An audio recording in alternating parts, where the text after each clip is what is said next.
Franklin. Welcome to Bicentennial. Yes, absolutely. On behalf of the city, as well as the Board of Mayor and Aldermen and the Parks Department, thank you for being here. I'm Lisa Clayton. I'm the Parks Director. We are so excited that we're having this today. This has been a long time coming.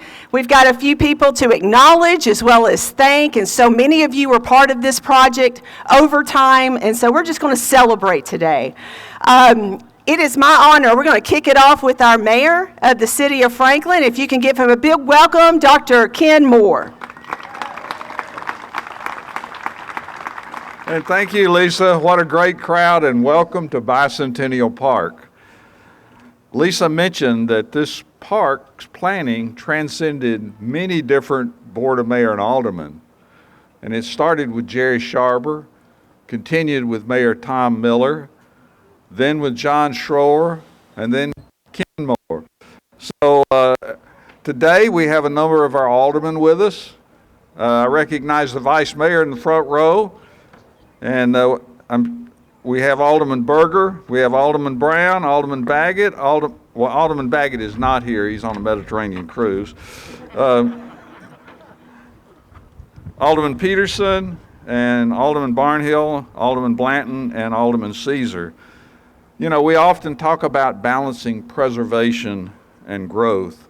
And I think this is a great example of preserving our past history in Franklin. Not only is the Bicentennial Mall, but there was a significant production manufacturer here for a long, long time. You know, I've had a lot of questions through the years. I was driving by, or I was driving to something else, and I saw this structure down there. What is that? Well, I applaud our team who's turn this into a destination. No longer will people be driving by to go somewhere, but they're going to be driving to Bicentennial Park with their families, children, grandchildren, and so on. So I want to welcome Eric Stuckey up now, and he'll make a few comments also.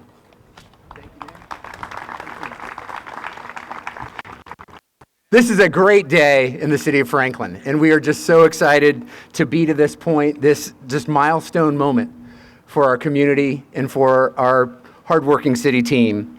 You know, there's a Bible verse that says, "Good things come to those who wait." Can I get an amen? Amen. We're here. And maybe we're just reaching the end of our bicentennial celebration today, I don't know, but it's an exciting time, and it's well worth the wait because it's going to be a gift to our community for years and generations to come, and we're proud to celebrate that today. Mayor mentioned it, but I want to thank the elected leadership of our community, Board of Mayor and Aldermen, present and past, who have worked diligently with their vision, with their votes, with their leadership to make this happen. Proud of what we have achieved together in doing this. I want to recognize our city team. Give our city team a hand, just generally. I want to thank them. And literally everybody in our city, all of our city departments have touched this in one way or another, so I can't name everybody, but I do want to name some specific folks who have really worked on this diligently over time. From our engineering department, our director and city engineer Paul Holzen, our assistant director Jonathan Marston, Shahad Abdulrahman, who you'll hear from shortly, John Carmen, who worked on this as well from engineering. Great work to help this happen. From our Parks Department, you already saw Lisa Clayton, our Director of our Parks and Recreation Department. She and Paige Cruz provide the senior leadership in that department, but folks who have lived this and worked this every day from the Parks Department include Suzanne Carter, Trevor French, Kevin Lindsay. Thank you for their work. I want to thank some of our executive team that works with me, Mark Hilty, who oversees the Public Works team, and of course Vernon Girth and Christine Brock, who support what we do in so many ways. It's a team effort. But what we're excited about is what the mayor just touched on. This is such a great example of how we blend preservation and progress. That's part of our vision statement, to be America's finest hometown, driven by excellence, balancing preservation and progress. Think about how this park will connect us. Parks bring people together, and this park in particular brings together our history and our future. We're standing just back here where the Georgia Boot Factory is. Part of that floor was the receiving dock and that building it lives on. You look at the interurban railway is commemorated and recognized here. The connection to our river, the connection to neighborhoods, and we'll have this great loop that'll connect you to Harlansdale Farm and back through downtown to experience it all. All this matters, and all of it makes a difference in what we do.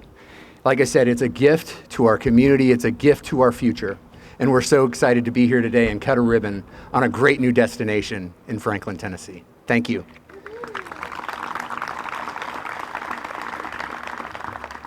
Now let me introduce one of our aldermen, Matt Brown, who is the closest alderman living here, so we had to include him. He's just across the river. Welcome Matt up to the mic. Sure. I think not since the Harlansdale Bridge ribbon cutting have I been more excited about a ribbon cutting than this one right here. I thank you, first of all, as a neighbor, as a nearby neighbor and as a resident of Franklin. Thank you, the Leadership Franklin class of 95, 96. You started this thing going. Thank you. Thank you to Prior Boma for moving it along, and city staff. You have clearly outdone yourself on this one for sure. Thank you. This is going to be a gem in Franklin's crown, and it is just absolutely beautiful. But what makes this park extra special is not its beauty or the events that it's going to hold. It's actually its location.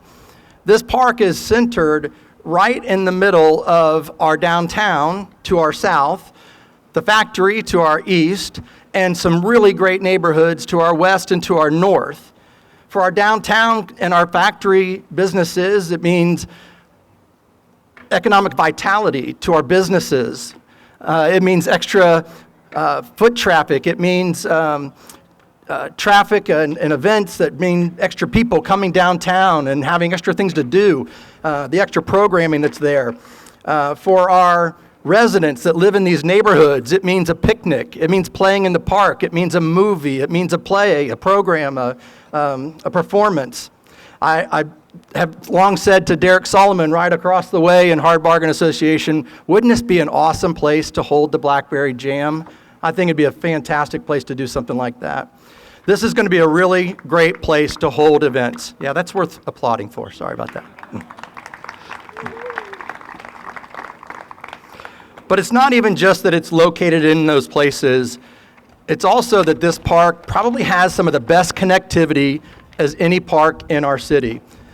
This park has trails that stretch as far north as Fieldstone Farms, as far west as West Haven, as far east as Carruthers, and soon, I hope, someday, will be as far south as Mackhatcher. And even though you probably have to be Ned Dannenberg from Bike Walk Franklin to want to ride from McKay's Mill, you really truly could come to this park from just about all points in Franklin. It really shows the foresight and the vision and the commitment that we've had to trails and parks in our community. So I just applaud. I think this is a great day for Franklin, not just for our parks, but for our trails. Great vision, great planning, great commitment, and I just applaud all of you who have been committed to that.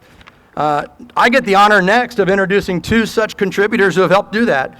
Engineer Shahad Abdulrahman and Parks and Recreation Superintendent Suzanne Carter.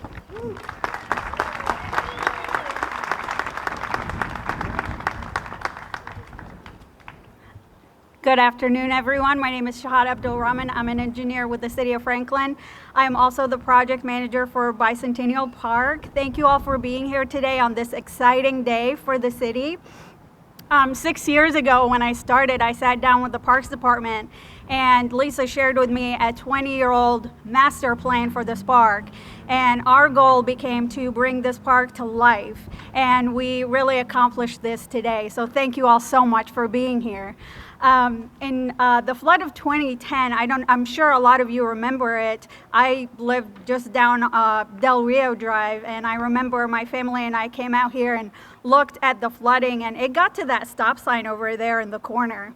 So with that in mind, with the flooding that this area experiences, we designed this project carefully. All of the railings that you see around are removable railings. So in case of a flooding happens, we can just remove them.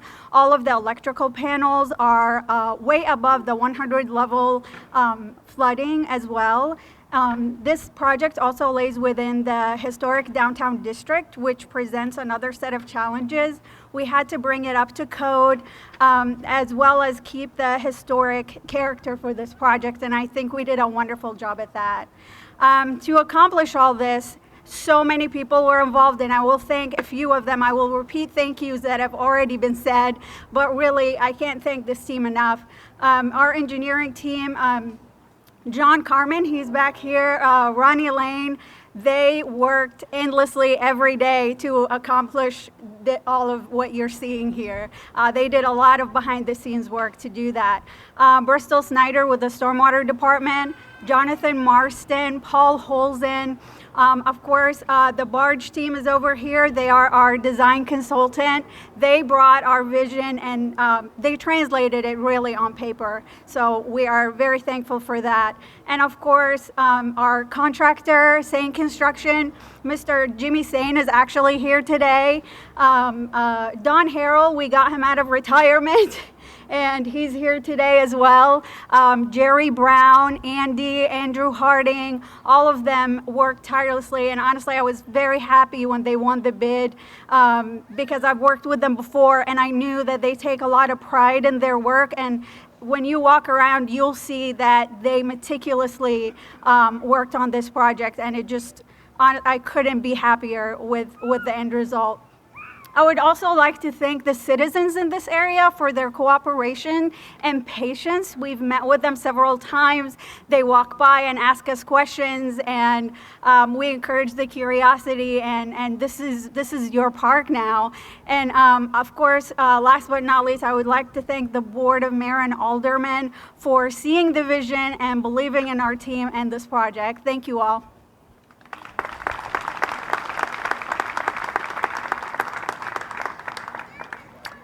Good afternoon. I'm Suzanne Carter, the Parks and Recreation Superintendent, and over the last 18 months, there have been a lot of hands in this project. I'd like to note a couple that work for the Parks Department.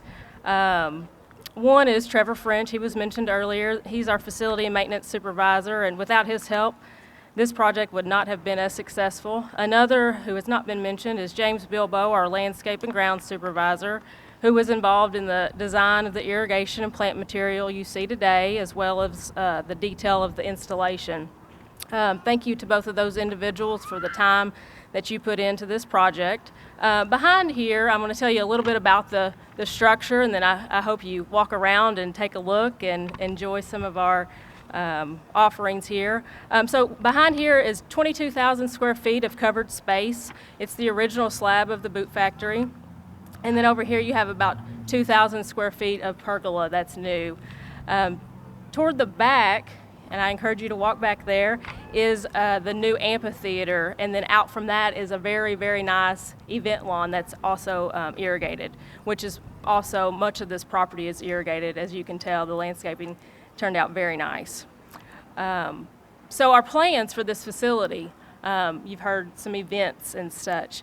Our plans for the City of Franklin Parks Department is we're going to move some of our events here. So the Kids Art Festival, we're going to have that here. So we're going to host that here. And then we're also going to move our Movie in the Park series here. So we're going to host that here. So we really look forward to that. And then we also anticipate this facility allowing us to expand the types of events that we offer to the community. We hope that this park becomes a natural gathering space for the community during the week to walk on the trail or to come over and have a lunch. You have covered space with the nice picnic tables here, and folks can use that space daily, weekly, and we really look forward to that. We've also been working with outside organizations who've shown interest in hosting their own events for the community, and we're excited to see those events come to life.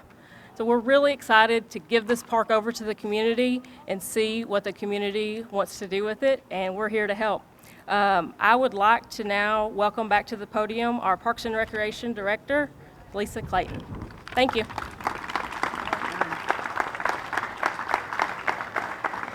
Thank you, Suzanne, and thank you to all the speakers that spoke today, and thank you for all of you for being here. I'm going to, again, the Parks team that is here today, it takes really our city team, it takes our entire department when you're planning such an effort, but especially when you're planning such an effort for 20 years. So it's not that I procrastinated, I just wanted to make sure it was done right. And so I'm going to give a little bit of a recap of the history before we stand up here. And anybody who may be part of this, that you've had a hand in this over the years, I'll ask our elected officials, former aldermen, as well as mayors, and those community leaders that you've had a hand in here will join us up here for the ribbon cutting.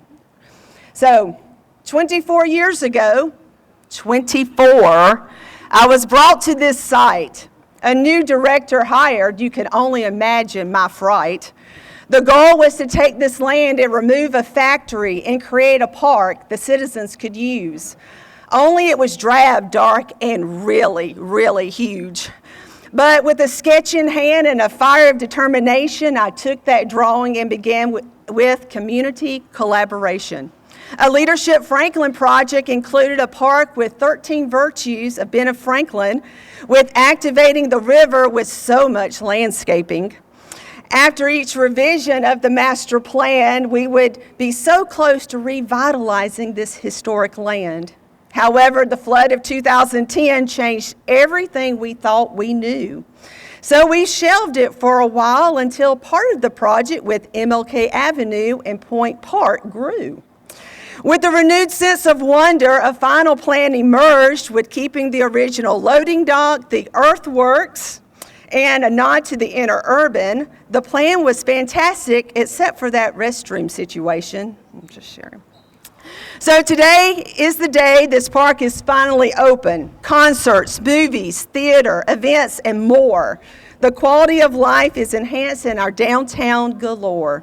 Thank you all for being here. This project originated by city leaders with just an idea, a spark. It's time to cut a ribbon on Bicentennial Park.